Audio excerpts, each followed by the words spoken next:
Do you know why something evil has to ask permission to come into your house? It sort of goes back to this old belief that nothing evil, nothing negative can enter into your life, can enter into your home unless you give it permission. See, we naturally have this protective barrier surrounding us. Some people call it guardian angels. Some people call it, a protective spirit. But we are naturally protected from these sort of things. But these evil, these negative entities try and break us down and get us to open that space, to allow them to come in. And so our homes, where we live, where we love, where we share intimate moments, right? That becomes a protective space. And this evil entity cannot enter through that doorway until you give it permission. Now, this story comes out of North Carolina.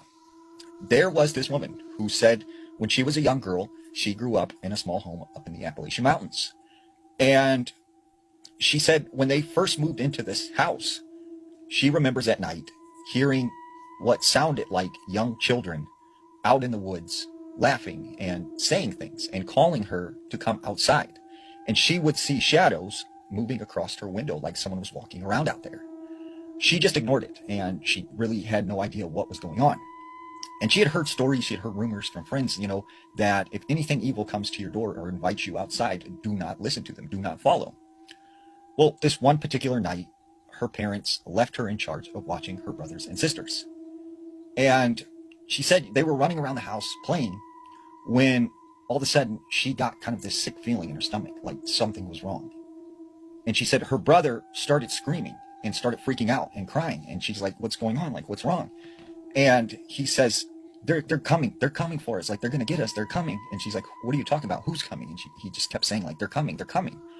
And all of a sudden they hear boom, boom, boom, like a knock at the front door. So she runs over to the window and she looks out, and she said at the front door was this young boy, with an old-timey haircut and wearing sort of like this blue jacket and blue pants with these like black boots. And she said he just looked out of place. She knew something was wrong. So she calls out to him from behind the door. Yes, like, what do you want? What do you need?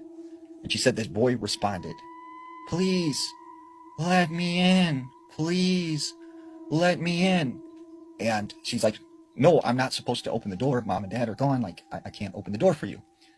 And he's like, please, it's cold. Let me in. And she said, no, you're going to have to go somewhere else. I'm not opening the door.